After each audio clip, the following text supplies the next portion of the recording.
सभी शिक्षा प्रेमियों का हार्दिक स्वागत करती हूँ, अभिनंदन करती हूँ। आज पुनः आप सभी शिक्षकों के द्वारा पूछे गए सवालों के जवाब के साथ हमारे बीच मौजूद हैं शिक्षा विभाग के अपर मुख्य सचिव doctor A Siddharth sir. Sir, बहुत बहुत स्वागत है आपका। सर, पिछली बार हमने TRE-3 के प्रश्नों पर बात की थी। सर, उस संबंध में आप कुछ कहना चाहेंगे? देखिए, मैंने पिछली बार कहा था कि हम लोग TRE-3 का पोस्टिंग हम लोग कर देंगे और ऑलमोस्ट बन गया है। कल सबसे पहले प्रथम 11 जिलों का हम लोग पोस्टिंग ऑर्डर निकालेंगे। मंडे को दूसरे 11 जिलों का निकालेंगे और ट्यूसडे को बाकी जिलों का निकालेंगे। और सभी जो भी टीचर जिनको स्कूल अलॉटेड है, ये आदेश उनको दिया जा रहा है कि वो 15 तारीख, इस महीने की 15 तारीख से पहले अपने अपने स्कूल ज्वाइन कर लेंगे और शैक्षणिक कार्य संचालन करेंगे। तो मैं चाहूँगा कि वो सभी जो टीचर्स हैं वो अपने अपने स्कूल ज्वाइन करें। और ये हो सकता है कि उसमें किसी को कोई समस्या हो, अपनी व्यक्तिगत समस्या हो, लेकिन क्योंकि नई बहाली है इसलिए सभी को अपने अपने फर्स्ट पोस्टिंग जिलों में ज्वाइन करना आवश्यक है और बाद में अपनी जो व्यक्तिगत समस्या है वे DO के माध्यम से राज्य मुख्यालय को भेज सकते हैं। तो मेरी सबको ये शुभकामनाएं हैं कि सभी लोग अपना ज्वाइन करेंगे। साथ ही साथ नेक्स्ट वीक हम लोग TRE-1 और TRE-2 के महिलाओं का स्थानांतरण जो दूरी के आधार पर है उसको टेकअप करेंगे। आपको ज्ञात हुआ कि हम लोगों ने पिछले सप्ताह तक जितने भी विशेष समस्याएं हैं, बीमारी है, विकलांगता है, पति पत्नी है और उसके छूटे हुए मामले भी हम लोगों ने टेकअप कर लिए हैं। अब केवल बच गए हैं हमारे महिलाओं से संबंधित जो दूरी वाला है। तो TRE-1 और TRE-2 के भी हम लोग अगला सप्ताह टेकअप करेंगे और सभी को अपने अपने जो लॉगिन ID है ई-शिक्षा कोष, उसमें जानकारी प्राप्त हो जाएगी। इसलिए इधर उधर जानकारी के लिए आप लोग भटके नहीं। आपको अपनी ई-शिक्षा कोष के लॉगिन में पहले तो SMS जाएगा और SMS जाएगा जिसके माध्यम से आप ई-शिक्षा कोष के लॉगिन में अपना अपना स्थानांतरण जिला देख सकेंगे। दूसरा एक मैं जानकारी ये देना चाहूँगा कि परसों मुझे पत्र मिला था अपने डाक में। मैं यूजुअली सभी पत्र बड़े ध्यान से पढ़ता हूँ, बहुत सारे लोग मुझे पत्र लिखते हैं। मैं उस पत्र में बहुत सारे इश्यूज थे और विशेषकर जो टीचर्स से समस्याएं हैं उसके बारे में बड़ी लंबी चौड़ी पत्र थी। और ये एक BPSC TRE-1 के जो शिक्षक हैं उन्होंने लिखा। मैंने 2-3 बार इस पत्र को पढ़ा और क्योंकि मैं इस कार्यक्रम के माध्यम से हम लोग शिक्षकों की, बच्चों की, स्टूडेंट्स की समस्याओं पर हम लोग प्रकाश डालते हैं। मैं चाहूँगा कि वो पत्र आप इस कार्यक्रम में पत्र है थोड़ा इसको पढ़ा जाए। इस पत्र जी सर। एक शिक्षक का शिक्षा विभाग के ACS doctor A Siddharth sir का नाम एक पत्र। आदरणीय ACS महोदय, अपर मुख्य सचिव शिक्षा विभाग, आपके द्वारा प्रत्येक शनिवार को एक YouTube चैनल पर शिक्षा पर चर्चा नाम से एक कार्यक्रम आता है जिसमें आपके द्वारा बड़े ही प्रमुखता से छात्रों तथा शिक्षकों के द्वारा पूछे जाने वाले सवालों का आप जवाब देते हैं। मैंने भी कई दफे उसी चैनल पर कमेंट्स में जाकर अपने प्रश्न लिखे जिसे मैं विभाग के जिले स्तर पर एक व्यापक कमी के स्तर पर देखता हूँ, जिस पर मैं आपका ध्यान इस पत्र के माध्यम से आकृष्ट करना चाहता हूँ, क्योंकि मेरे वे प्रश्न आज तक उस चैनल पर नहीं पूछे गए हैं। मान्यवर, आपने शिक्षा विभाग में टेक्नोलॉजी का प्रयोग कर खासकर ई-शिक्षा कोष जैसे ऐप लाकर एक क्रांतिकारी कदम उठाया है, जिससे इतिहास आपके इस अनोखे नवाचार के लिए मोटरोला का Edge 64 इसमें segments most advanced pro grade 50 megapixel AI camera से सदैव याद रखेगा। किंतु इन सब के बावजूद कुछ ऐसी कड़ियां हैं जिन पर शायद आपकी नजर नहीं गई हैं। मैं इस पत्र के माध्यम से कुछ निम्नवत बिंदुओं के माध्यम से शिक्षकों, जिसे आप सदैव से भविष्य निर्माता जैसे शब्दों से सुशोभित करते आए हैं, कि मन की वेदना को कहता हूँ, हमने आपकी सदैव सुनी है। अब सुनने तथा इसके समाधान की बारी आपकी है। महाशय, आपने कुछ कर्तव्यहीन शिक्षकों को विद्यालय से बाहर रहने की गुप्त सूचना पर आपने उन पर उनके नैतिक दायित्वों का पालन सुनिश्चित करने हेतु हाजिरी दर्ज करने हेतु इस शिक्षा कोष जैसे ऐप लाए। आपके इस क्रांतिकारी निर्णय ने वास्तविक तौर शिक्षकों की पहुंच को विद्यालय से सुनिश्चित किया। इसके साथ ही साथ इस ऐप ने शिक्षकों का समय पर विद्यालय आना तथा समय के बाद विद्यालय से जाना सुनिश्चित किया। किंतु विभाग द्वारा जिलों को समय से शिक्षकों के वेतन तथा एरियर के भुगतान हेतु राशि भेजने के बावजूद शिक्षकों के वेतन का भुगतान समय से क्यों नहीं? शिक्षकों को समय से वेतन का भुगतान हुआ कि नहीं, इसकी निगरानी ई शिक्षा कोष ऐप से क्यों नहीं? विभागीय आदेश के बावजूद शिक्षकों के वेतन तथा बकाया राशि का भुगतान नहीं होने पर डीईओ तथा डीपीओ स्थापना का निलंबन क्यों नहीं? महाशय, आपने ई शिक्षा कोष ऐप को इतना व्यापक रूप प्रदान किया है कि जिसमें छात्र, शिक्षक तथा विद्यालय तीनों का समस्त डाटा संग्रहित है, जो शिक्षा के क्षेत्र में आपकी इस क्रांतिकारी परिवर्तन का अद्वितीय पहल है। किंतु जो शिक्षक साथी मेडिकल लीव या अर्न लीव या किसी अन्य लीव जैसे मातृत्व अवकाश पर जाते हैं तो उन्हें भौतिक आवेदन डीईओ या डीपीओ कार्यालय में जाकर देना होता है। तो फिर इन आवेदनों को आवश्यक साक्ष्यों के साथ ऑनलाइन ई शिक्षा कोष ऐप पर करने की व्यवस्था क्यों नहीं?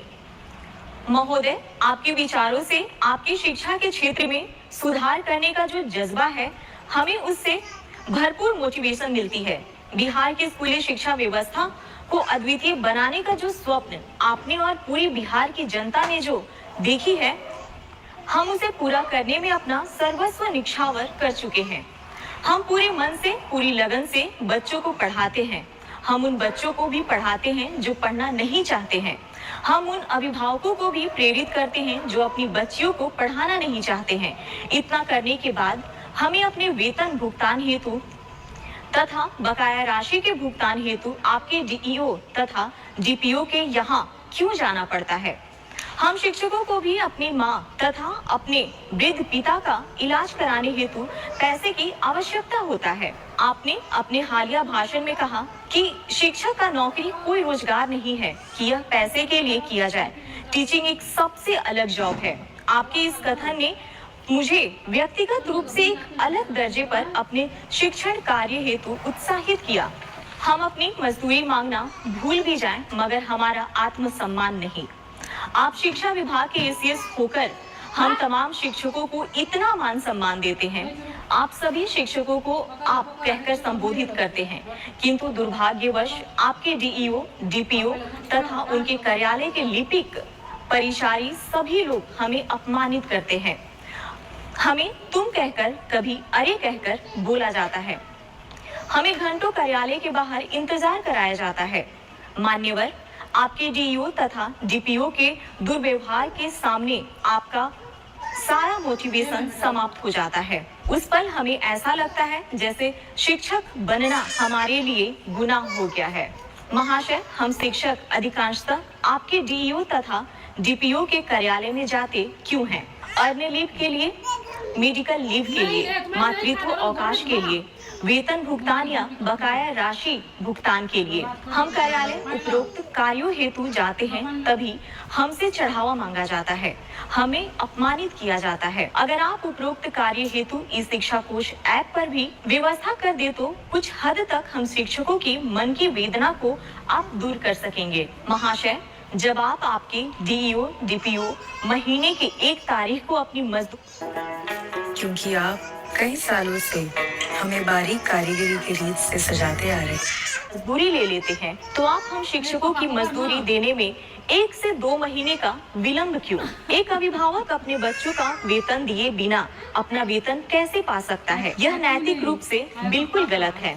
आप भली भांति जानते हैं सर कि भूखे पेट मोटिवेशन भी काम नहीं आता है। आप और आपके डीईओ भाषण इसलिए दे देते हैं कि आपको कभी भी वेतन के लिए आपके अधिकार के कार्यालय का चक्कर नहीं लगाने पड़ते हैं। अतः महोदय से मेरा नम्र निवेदन होगा कि उपरोक्त बिंदु पर विचार करें ताकि बिहार के तमाम शिक्षक साथियों का दर्द कम हो। मैं इस पत्र को 2-3 बार पढ़ा और मैं इसीलिए इस पत्र को मैंने साझा किया क्योंकि इस कार्यक्रम को मेरे पूरे विभाग के अधीनस्थ सभी पदाधिकारी और कर्मचारी देखते हैं।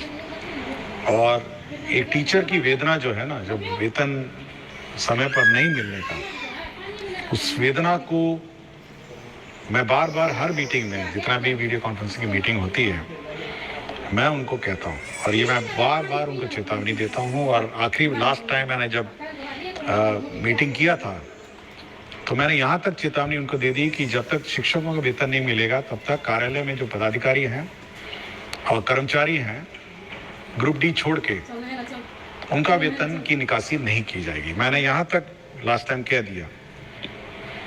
और इस शिक्षक जो मुझे लगा टीआरई 1 के बहुत ही कमिटेड टीचर है, मतलब ये मेरे विचार से जब मैंने पत्र को बड़े ध्यान से पढ़ा तो मेरे मापदंड में बहुत एक आदर्श टीचर है, मतलब एक टीचर जिसकी मैं परिकल्पना करता हूँ और शिक्षा व्यवस्था जिसके कंधे पे है। और मेरा बहुत उम्मीद है ये टीआरई 1, टीआरई 2, टीआरई 3 और सक्षमता पार जो टीचर हैं कि इस प्रकार की भावना और इस प्रकार का जो मतलब कमिटमेंट है,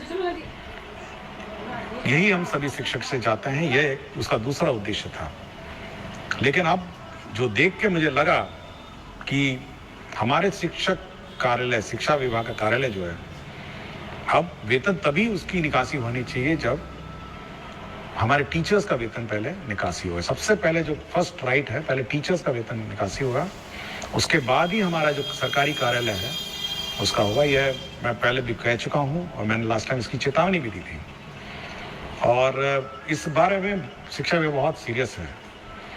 दूसरा ये है कि आपने देखा होगा पिछले सप्ताह हमने एक ग्रीवांस हैंडलिंग पोर्टल, एक वेबसाइट ई शिक्षा कोर्स का पार्ट बनाया जिसमें 11 अव्यय इसमें है, 11 कंपोनेंट्स हैं, जिसमें भुगतान के बारे में है, जिसमें टीचर्स का अन्य टीचर तंग करने के बारे में है, जिसमें पब्लिक को टीचर तंग करने के बारे में है, जिसमें अन्य टीचर गायब हो जाने के बारे में भी है, जिसमें इंफ्रास्ट्रक्चर के बारे में है, बहुत सारे हैं। और इसको मैं रोज़ सुबह और शाम देखता हूँ। और यह निश्चित रही है, मैं सभी टीचर जो भी शिकायत उसमें है, और बिल्कुल यही शिकायत थी इसमें। जब मैंने खोला कि कितना पेमेंट पेंडिंग है तो बड़ा दुख हुआ मुझे कि मातृत्व अवकाश 1 साल पहले लिया था, अभी तक वेतन नहीं मिला उस पीरियड का। छुट्टी लिया, उसका वेतन नहीं मिला। तो मुझे बड़ा ख़राब लगा जब मैंने लंबित वेतन और सैलरी और अरियर का जो कंपोनेंट देखा। तो मैं ज़रूर सभी को, मैं हमारे शिक्षक, जो हमारे शिक्षा विभाग के जो स्थानीय पदाधिकारी हैं, मैं ज़रूर चेतावनी देता हूं कि अगर कोई भी लापरवाही हुई शिक्षक के वेतन में, भुगतान में तंग करने का, तो हम लोग उनकी जवाबदेही निर्धारित कर देंगे। ये मैं बिल्कुल स्पष्ट कर चुका हूं और इस पत्र में भी मैं स्पष्ट कर चुका हूं, मैं कोई लिखित में भी मैंने किया हुआ है। दूसरा है कि हम लोग ये व्यवस्था ज़रूर जो मांगा गया है कि सभी चीज़ें ऑनलाइन हों। आपके अवकाश है ऑनलाइन होगा, आपका सीएल होगा ऑनलाइन होगा, आपका मातृत्व अवकाश होगा ऑनलाइन होगा। और जहाँ तक का ये आवेदन पत्र हैं, जैसे इन्होंने मेंशन किया है, अर्न लीव है, मेडिकल लीव है, मातृत्व अवकाश है, वेतन भुगतान का बकाया है, ये सभी अब हम लोग ऑनलाइन ही करेंगे। मतलब अब ये जो कार्यालय में कागज़ जमा करना, फिर लोकल जो स्थानीय क्लर्क के बारे में विलम्ब करना, ये बड़ी सीख है। मैं बहुत प्रभावित हुआ इस पत्र के बारे में। शिक्षक ने अपना नाम नहीं बताया, उसने केवल ये लिखा है, एक शिक्षक बीपीएससी टीआरई 1। तो मैं बहुत प्रभावित हुआ इस पत्र से। और यह मैं अपने ऑफिसर्स को कहूँगा कि ये सभी जो कमेंट्स और जो सुझाव दिए गए हैं, तो इस पर अमल करें और ये सुनिश्चित करें कि जो टीचर्स हैं वो ज़्यादा से ज़्यादा समय अपने विद्यालय में बिताएं। और साथ ही साथ इस बार आपको याद होगा कि हम लोगों ने मध्याह्न भोजन में भी हम लोगों ने प्रधान अध्यापक को अलग करने का निर्णय लेते हुए लोगों ने पायलट प्रोजेक्ट मध्याह्न भोजन का चालू किया है। देखिए, हम लोग का ये उद्देश्य रहा है कि जो प्रधान अध्यापक हैं 500 करोड़ में से 250 करोड़